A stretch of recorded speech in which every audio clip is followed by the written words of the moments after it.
자, 오늘 설교 말씀의 제목은 내가 있어야 할 자리입니다. 사람은 자기가 있어야 할 자리를 잘 찾아가고 그리고 그 자리에 잘 머무르는 것이 참 중요한 것 같습니다. 예수님께서 분명히 다시 오시겠다 약속하셨는데 우리들 보고 이렇게 말씀하셨어요. 끼어 있어라. 그 자리 잘 지키고 있어라. 예, 맞습니다. 주님은 반드시 다시 오셔요. 그리고 우리가 끼어 있는 상태로 그 자리를 잘 지키고 있는지 없는지 주님은 다 점검하실 것이고, 그리고 다시 오셨을 때 우리의 신앙이, 믿음이, 우리의 자리가 잠들어 있는 모습 보이지 않도록 다시 한번 주님은 신신당부를 하셨습니다. 자, 본문의 말씀에 보면 야곱이 130세에 가족들을 대동하여서 애굽 땅으로 내려왔습니다. 그리고 이 17년의 시간이 이제 흘렀어요. 오늘 창세기 47장은 한 장으로 끝나는 것 같지만 여기에는 17년의 시간이 눈 깜짝할 사이에 다 지나가 버렸습니다. 그리고 이 사이에 지긋지긋한 그 흉년 있죠. 7년의 대흉년이 다 끝났습니다. 저는 말씀을 준비하면서 그런 생각이 들더라고요. 지금 이 코로나도 지긋지긋하고 언제 끝날지 모르겠지만 성경 한 장을 넘기듯이 반드시 다 끝나는 날이 속히 오게 될 줄로 믿습니다. 여러분, 우리 그 마음으로 믿음으로 살아가야 되는 것 아니겠습니까? 17년의 시간 동안 모든 것이 다 종료가 되었고 이제 야곱과 야곱의 가족의 인생 가운데 더 이상 환난과 어려움들이 없습니다. 그리고 이제는 편안한 생활이, 평화가 찾아왔어요. 그리고 더 좋은 것은 뭐냐? 오늘 여러분 47장 바로 위에 보면 13절부터 26절까지의 내용을 보면 이 애굽 땅에 7년 흉년이 들었을 때 요셉이 정말로 지혜롭게 슬기롭게 일을 잘 처리해요. 그래서 애굽에 있는 모든 재산들을 바로 왕에게 다 바칩니다. 사람도 바치고 토지도 바치고 짐승도 바치고, 그러니까 거의 모든 재산들이 애굽의 바로 왕 것이 된 거예요. 여러분 생각해 보세요. 바로 왕이 행복하겠습니까? 안 행복하겠습니까? 사람 하나 잘 뒀더니 그 사람이 일을 척척 해내고 어마어마하게 많은 이득을 본인에게 안겨주는데 안 예쁠 수가 없죠. 그러니까 비록 야곱의 가족이 이방 사람이에요. 애굽 땅에서 눈치 보면서 살아야 됨에도 불구하고 눈치 볼 일이 없습니다. 왜요? 요셉이 너무나도 일을 잘하니까. 이 애굽의 바로 왕이 요셉을 다 막아주니까. 그러니까 이 야곱의 가족은 눈치 볼 일도 없고 그저 이 땅에서 여기가 좋사오냐 하고 살아도 아무런 문제가 없습니다. 자, 그런데 오늘 본문 말씀에 보면 이 야곱의 나이가 147세가 되고 죽을 날이 가까이 왔습니다. 이 죽을 날이 가까이 와 있는 이 상황 속에서 요셉을 불러서 한 가지 간곡하게 부탁을 하고 맹세를 시킵니다. 창세기 47장 29절 30절입니다. 이스라엘이 죽을 날이 가까우매 그의 아들 요셉을 불러 그에게 이르되 이제 내가 네게 은혜를 입었거든 청하노니 내 손을 내 허벅지 아래에 놓고 인애와 성실함으로 내게 행하여 애굽의 나를 장사하지 아니하도록 하라. 내가 조상들과 함께 눕거든 너는 나를 애굽에서 메어다가 조상의 묘지에 장사하라. 요셉이 이르되 내가 아버지의 말씀대로 행하겠습니다. 조상의 묘지가 뭡니까? 이 아브라함이 샀던 막벨라 굴 아닙니까? 믿음의 아버지 선조들이 묻혀있던 그 굴이 바로 조상의 묘지인데 여기에는요 아브라함이 묻혔고 사라가 묻혔고 그리고 이삭이 묻혔고 그리고 자신도 이 믿음 따라서 거기에 묻히기를 원하는 거예요. 근데 부탁을 하는 거죠. 몸이 지금 애굽 땅에 있으니까 비록 어쩔 수 없이 나는 애굽에 살아야 되지만 내가 죽어서 반드시 내 유골은 그 막벨라 굴에 묻혀주기를 원한다. 아들아 약속해 주렴, 맹세해 주렴. 이 약조를 하는 장면으로 마무리 짓고 오늘 창세기 47장은 끝납니다. 여러분, 야곱에게 있어서 가나안 땅으로 돌아간다라고 하는 건 어떤 의미일까요? 단순히 육신적인, 인간적인 그리움일까요? 보통 우리 어른들이 나의 살던 고향은 그 노래 참 많이 부르죠. 저희 아버지도 참 그 노래 많이 부릅니다.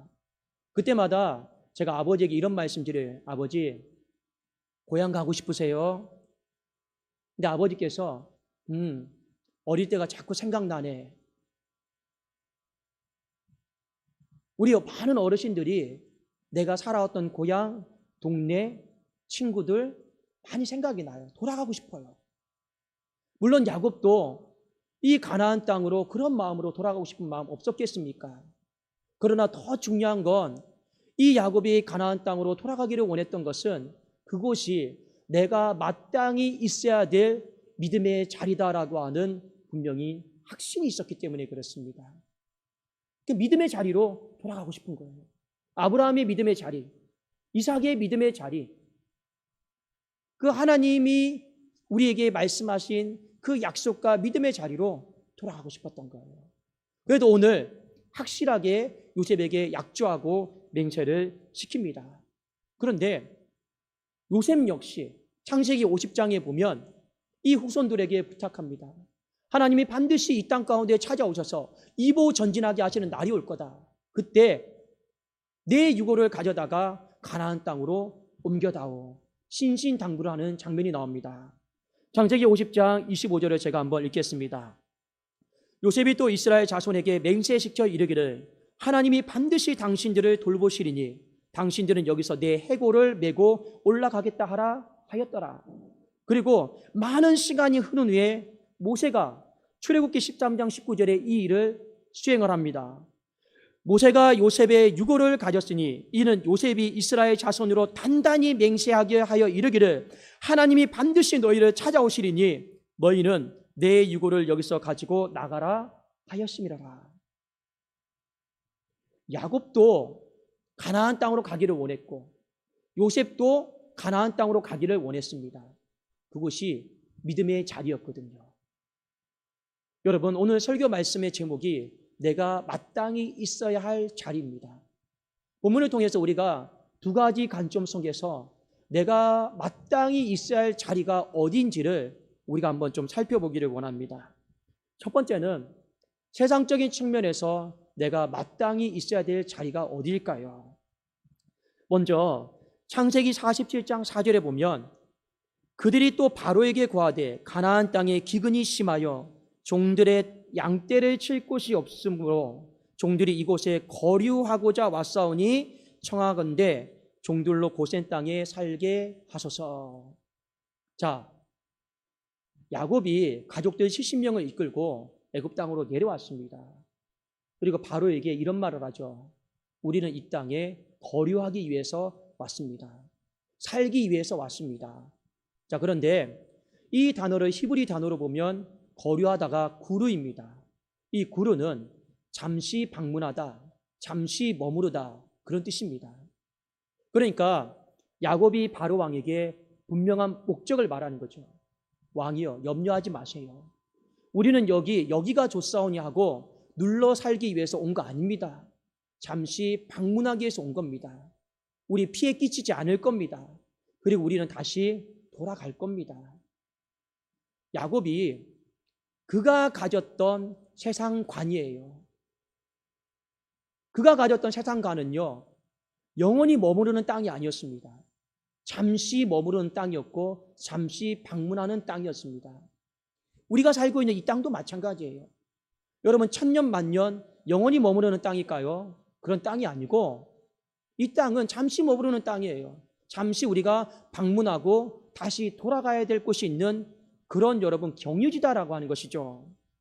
그런데 문제는 뭐냐면 사람들이 이 땅을 영원히 머무를 땅으로 생각하고 여기가 좋사오냐고 눌러 살아버려요. 그러면서 이곳에서 어떤 일을 합니까? 바벨탑을 자꾸 쌓습니다. 어떤 바벨탑을 쌓나요? 물질의 바벨탑을 쌓아요. 탐심과 탐욕의 바벨탑을 쌓고 내 명예와 물질의 바벨탑을 쌓고 여러 가지 우리는 다양한 바벨탑을 쌓습니다. 그런데 우리는요, 우리가 쌓아놨던 모든 것들 다 알아요. 우리가 살아있는 이 시대에 다 못 쓰고 간다라는 거 다 알고 있습니다. 그래도 우리는 쌓으려고 그래요. 왠지 아십니까? 내 때 못 쓰면 내 후손들이라도 우리는 쓰게 해주려고 나름대로 그런 마음으로 우리는 영원이다라고 하는 시간을 천국에서 만들려고 하는 게 아니고 이 땅에서 영원한 시간을 만들려고 하는 사람들이 너무나도 많이 있더라라는 거예요. 그 잘못된 삶의 방식 아니겠습니까?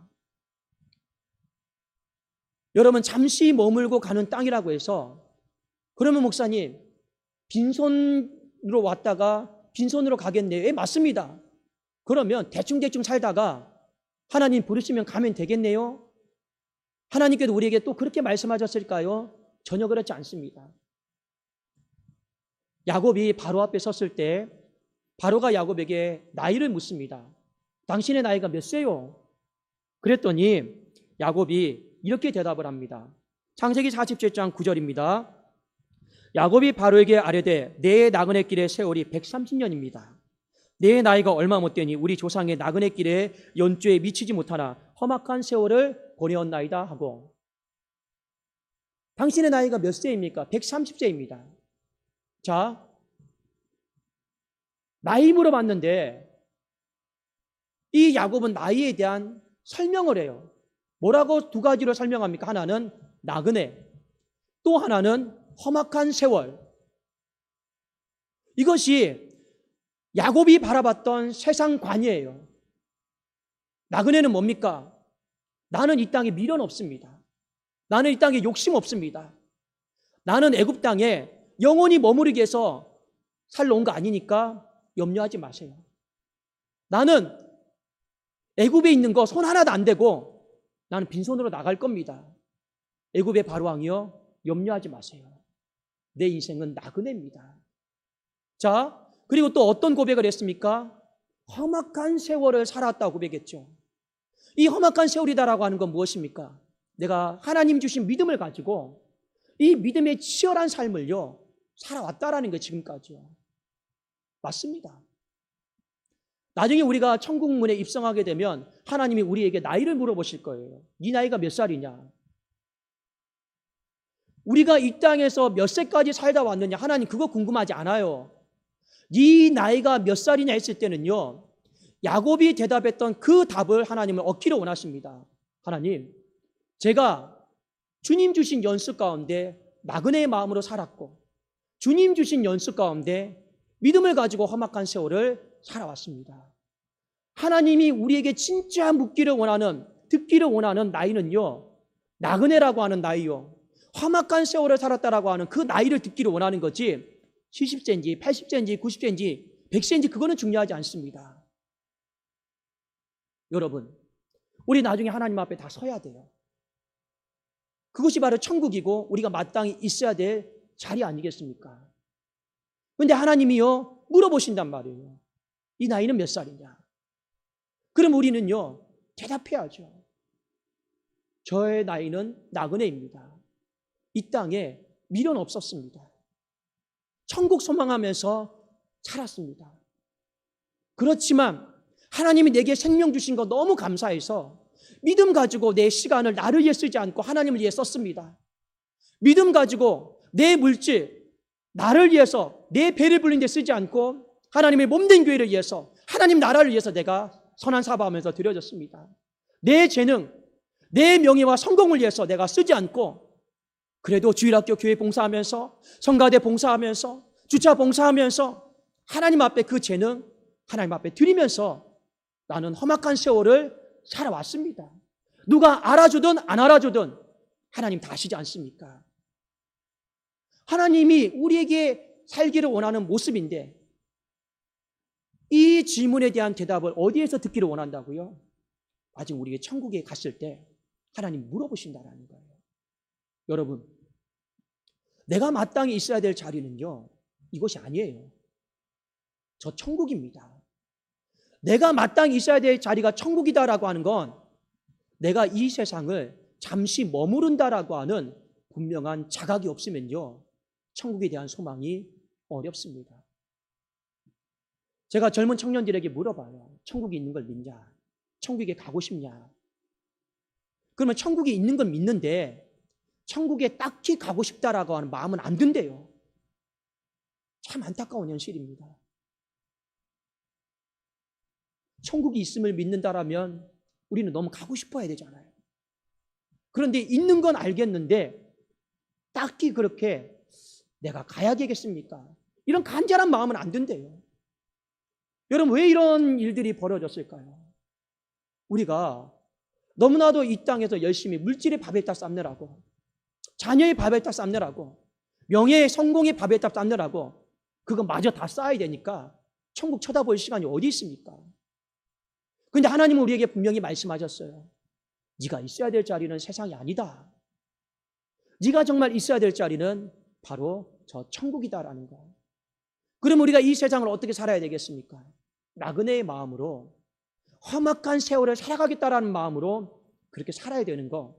그것이 바로 우리가 이 세상의 관점에서 내가 마땅히 있어야 될 자리를 바라보는 영적 시각이 아닐까요? 두 번째, 신앙적인 측면에서 내가 있어야 될 자리는 어디일까를 오늘 본문 말씀을 통해 좀 살펴보기를 원합니다. 야곱이 가나안 땅으로 돌아가기를 원했던 이유는 한 가지가 있어요. 왠지 아십니까? 하나님의 본 마음이 가나안 땅에 있었기 때문에 그렇습니다. 아까 우리가 창세기 이 50장에 보면 요셉이 이런 말 하잖아요. 하나님이 반드시 다시 찾아오신다고 했죠. 그래서 출애굽 시킨다고 했죠. 그러니까 하나님이 지금 어디에 계신 겁니까? 가나안 땅에 계신 거예요. 야곱은 하나님의 본 마음이 어디에 있는지를 알았습니다. 하나님의 본 마음은 지금 애굽 땅에 있지 않아요. 가나안 땅에 있습니다. 왜요? 이 가나안 땅은 장차 예루살렘 성전이 지어질 거예요. 그리고 수많은 왕들이 나올 거예요. 그리고 메시아가 태어나는 땅입니다. 가나안 땅은 하나님 약속이 있는 땅이요, 하나님의 계획이 있는 땅이요, 하나님의 꿈이 펼쳐지는 땅입니다. 그러니까요, 야곱은 그곳에 있고 싶은 거예요. 물론 여러분, 애굽 땅에도 하나님 역사하십니다. 오늘 우리가 읽었던 창세기 47장 27절에 보면 이스라엘 족속이 애굽 고센 땅에 거주하며 거기서 생업을 얻고 생육하고 번성했더라 나와 있죠. 애굽에도 하나님 역사하십니다. 그런데 하나님의 본 마음은 가나안 땅에 있다라는 것만 우리가 아실 필요가 있습니다. 여러분, 쉬운 예로 제가 이런 말씀을 드릴게요. 부모가 자녀가 있어요. 재산이 많습니다. 자녀에게 겉으로는 다 똑같이 나눠준다고 그러죠. 그런데 부모의 본 마음이 있어요. 저 자녀가 내 사업을 다 물려받았으면 좋겠다. 근데 하필 장남이 아니에요. 근데 저 자녀가 다 물려받으면 참 좋겠다. 그런데 그 마음을 자녀들에게 분란이 일어날까 봐 표현은 못합니다. 그런데 부모의 마음은, 본 마음은 누구에게 가 있어요? 항상 그 자녀에게 가 있습니다. 예를 들면 삼성의 이병철 회장을 보세요. 내 사업을 물려받았으면 좋겠다. 본 마음은 누구에게 간 겁니까? 장남에게 간 겁니까? 아니에요. 이건희 회장에게 간 거잖아요. 물론 모든 부모님들이 다 이런 마음은 아니겠지만 부모의 본 마음이 있어요. 똑같이 겉으로는 사랑한다 사랑한다 하지만 진짜 부모의 본 마음이 있다니까요. 하나님이 애굽에도 역사하시고 가나안 땅에도 역사하시고 다 역사하십니다. 그런데 하나님의 본 마음은 어디에 있다고요? 가나안 땅에 있는 거예요. 우리가 코로나 시대를 살아가고 있습니다. 하나님은요, 온라인 예배도 역사하세요. 맞습니다. 역사합니다.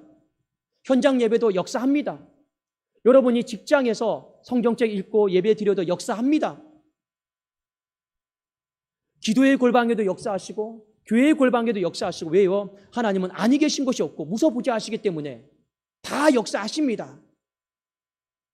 이 온 땅에 하나님의 영광으로 다 충만하십니다. 그러나 여러분 기억하십시오. 그럼에도 불구하고 하나님의 본 마음은 어디에 있을까요? 교회에 있습니다. 눈에 보이는 교회에 있어요.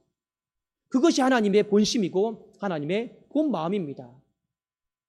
성경을 보면 이것이 강력하게 뒷받침이 되고 있습니다. 예수님께서 십자가 지시고 부활하시고 승천하셨죠. 그리고 나서 제일 먼저 시작된 성경이 무엇입니까? 사도행전입니다.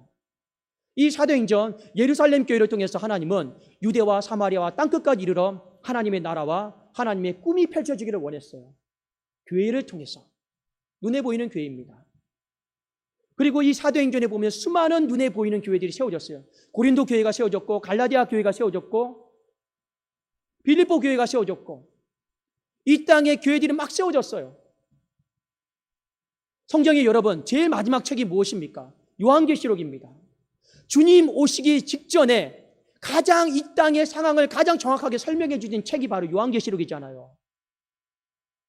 그런데 요한계시록의 수신자는 누구입니까? 누구를 향해 쓴 책입니까? 이 소아시아에 있는 7교회를 향해서 하나님이 쓴 책이에요. 그 당시에 실존했던 진짜 7교회를 향해서 하나님이 이루하시고 격려하시면서 조금만 참아라, 조금만 버텨라, 마라나타 아멘 주 예수여 어서 오시옵소서, 내가 오마 이루해 주마, 교회여 조금만 이 환난과 핍박 가운데 견뎌라. 주님이 부활하시고 우리는 새로운 삶을 시작했어요. 그 첫 출발점에 도구로 무엇을 삼으셨습니까? 하나님은 교회를 삼으셨어요. 주님이 재림하시기 전에 마지막까지 하나님의 눈과 관심은 어디에 있습니까? 이 땅에 남아있는 지상 교회에 있다라는 거예요. 물론 여러분, 교회 이꼴 가나안 땅은 아닙니다. 그러나 결론에 있어서는 교회가 가나안 땅이에요. 왜요? 이 야곱 생애, 요셉의 생애에 있어서 이 가나안 땅은 성전이 지어지고 그 성전을 중심으로 해서 메시아가 나오고 하나님의 꿈과 계획이 펼쳐지는 것이죠. 하나님의 선교가 펼쳐지는 거죠. 교회를 통해서. 지금도 마찬가지 아닙니까? 하나님은 이 교회를 통해서 하나님의 꿈과 계획과 선교적인 사명이 펼쳐지기를 원하는 거예요. 여러분, 우리가 조금만 더 분별력 있게 본다라면 교회만이 감당할 수 있는 사명이 있습니다. 교회만이 감당할 수 있는 선교적인 사명이 있고, 교회만이 감당할 수 있는 양육의 사명이 있어요. 교회만이 감당할 수 있는 다음 세대의 사명이 있고, 교회만이 감당할 수 있는 세례가 있고 성찬이 있는 거예요. 하나님 왜 우리에게 교회를 부르셨습니까? 새 가족은 절대 여러분 온라인 예배 못 드립니다. 어떻게 예배를 드리는지도 몰라요.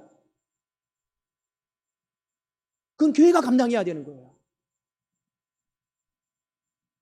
전도되어져서 그리스도의 말씀으로 양육을 시키고 예배를 알려주고 성경을 알려주고 예배자로 살아가게 하고 하나님을 위해 살아가게 하고 나중에 선교적인 사명을 감당하도록 하는 거, 그게 가정에서 가능할까요? 직장에서 가능할까요? 불가능합니다. 하나님은 이 사명을 교회에게 주셨어요. 교회만이 감당할 수 있는 거예요. 그래서 부활하신 후에 사도행전이 나오는 거고, 예수님이 오시기 직전까지 교회가 나오는데 요한계시록에 이 지상교회가 나옵니다. 교회는 하나님의 꿈, 하나님의 계획, 하나님의 본심이 있는 거예요. 이 야곱 당시에 애굽 땅과 가나안 땅을 비교해 보면 가나안 땅은 볼품 없었습니다. 척박한 땅이에요. 애굽이 너무 좋죠. 기름지고. 그럼에도 불구하고 그쪽으로 가기를 원했습니다. 왜요? 다른 거 다 필요 없어요. 하나님의 마음이 그곳에 있기 때문에요. 지금 이 시대도 마찬가지입니다. 교회가 비난받고 있고 욕먹고 있고 척박한 땅이에요. 더 이상 메리트가 없습니다. 여러분, 세상 사람들에게, 주변 사람들에게 교회를 나가자라고 하는 메리트 있습니까? 없어요. 그럼에도 불구하고 우리는 교회 중심적으로 살아야 됩니다. 왜요? 하나님의 본심이, 하나님의 마음이 이곳에 있기 때문이에요. 여러분, 애굽 땅에 묻힌들, 가나안 땅에 묻힌들, 그것이 무슨 큰 문제이겠습니까? 제가 청년들에게도 물어봤어요. 죽어서 꼭 묻혀야 될 장소가 있느냐? 청년들이 뭐라고 하는지 알아요? 목사님, 그거 죽고 사는 문제입니까? 여기에 묻힌들, 저기에 묻힌들, 그냥 저 바다에 뿌린들, 산에 뿌린들 아무 상관없어요. 그러냐 그랬어요. 그런데 여러분, 왜 야곱과 요셉은 꼭 가나안 땅에 묻히기를 원했을까요? 왜 그렇게 맹세까지 지켜가면서 신신당부를 했을까요? 그것이 우리가 있어야 될 마땅한 자리였기 때문에 그렇습니다. 그런데 오늘 안타까운 현실 속에 살아가고 있어요. 많은 사람들이 경계선이 없어졌어요. 무슨 경계선이요? 세상과 천국에 대한 경계선이 없어졌어요. 옛날에는 이 경계선이 분명했어요. 그래서 내가 이 삶을 마감하면 내가 갈 곳이 있구나. 그리고 이 땅을 살아가면서 미련두지 말아야지. 힘들어도 저 천국 바라보면서 살아가야지. 이 경계선이 있으니까 내가 있어야 될 자리가 분별이 됐단 말이에요. 지금은 경계선이 없어졌어요. 이 세상이 천국 같아요. 천국이 세상 같고요. 우리는 그런 안타까운 시대에 살고 있습니다. 세상과 천국에 대한 경계선이 너무나도 많이 없어져 버렸어요. 교회도 마찬가지입니다. 교회와 가정의 경계선이 다 무너져 버렸어요. 여러분, 가정은 가정인 거고 교회는 교회인 거죠. 근데 지금 이 시대는요, 그 경계선 자체가 다 허물어져 버렸어요. 그러니까요, 시대가 어려우면 왜 우리가 굳이 교회 가야 됩니까? 하나님이 꼭 교회만 계신 겁니까? 경계선 자체가 다 없어져 버렸어요. 얼마나 여러분 우리가 안타까운 시대 속에 살아가고 있습니까? 경계선이 있어야지, 아, 내가 여기까지만 하고 이제 내가 갈 곳이 있으니 가야겠다, 결단이 생기는 것 아니겠습니까? 경계선 자체가 없으니까 목적지를 잃어버리는 거예요. 갈 곳을 잃어버리는 거죠. 여러분, 살아계실 때 내가 있어야 될 자리를 자녀들에게 잘 부탁하십시오. 특별히 우리 어르신들은요, 우리 살아있을 때 자녀들에게 내 마지막은 천국 갈 인생이다, 장례도 기독교식으로 천국 환송 예배로 꼭 치러지기를 바란다 하고 살아있을 때 말씀하세요. 인생은 천국 가는 인생인데 불교식으로, 유교식으로 안 되잖아요. 살아있을 때 여러분, 자녀들에게 내가 있어야 될 자리는 여기다라고 못을 박아놔야죠. 그리고 너희들도 마땅히 있어야 될 자리 잘 찾아서 가라. 여러분, 이 땅에서 잘 산다라고 하는 건 무엇일까요? 돈 많이 벌고 성공하고 좋은 대학 가고 행복하게 가정이 살면 그게 우리의 인생의 성공일까요? 아닙니다. 이 땅에서 잘 산다라는 건 내 인생의 마침표를 잘 찍는 거예요. 그 마침표를 잘 찍는다라고 하는 건 내가 마땅히 있어야 될 그 자리를요, 찾아가서 지키는 겁니다. 여러분의 삶 가운데 세상을 살아가면서 내가 마지막으로 있어야 될 자리가 어딜까? 두 곳입니다. 하나는 천국이요, 하나는 교회입니다. 여러분, 이것을 잊어버리지 마시고 살아있을 때 자녀들에게 알려주십시오. 그리고 살아있을 때 자녀들에게 당부하십시오. 너희들도 마땅히 찾아가야 될 그 자리 잘 찾아갔으면 좋겠다.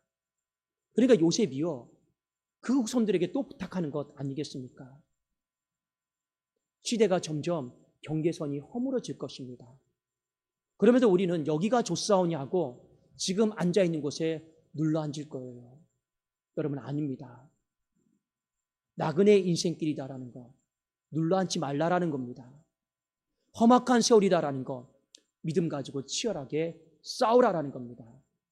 저는 여러분들 혹시나 이렇게 신앙생활 하니까, 이렇게 예배 드리니까 참 편하네, 그런 마음 가진다라면 안 돼요. 아셨습니까? 예배 드리는 건 전쟁입니다. 야, 이렇게 예배 드리니까 참 편하다, 안 됩니다. 우리는 험악한 세월을 믿음을 가지고 싸워야 되는 거예요. 나중에 하나님이 반드시 다 물어보실 겁니다. 너 몇 살이냐? 그럼 뭐라고 말씀하십니까? 육신의 나이 물어보는 거 아니잖아요. 예, 제 나이는 나그네이고 제 나이는 험악한 세월을 살아왔습니다. 그렇게 믿음으로 고백하면서 우리 하나님 앞에 당당하게 떳떳하게 만날 수 있는 우리 모든 주의 권속들이 다 될 수 있기를 예수 그리스도 이름으로 축원합니다. 기도하겠습니다.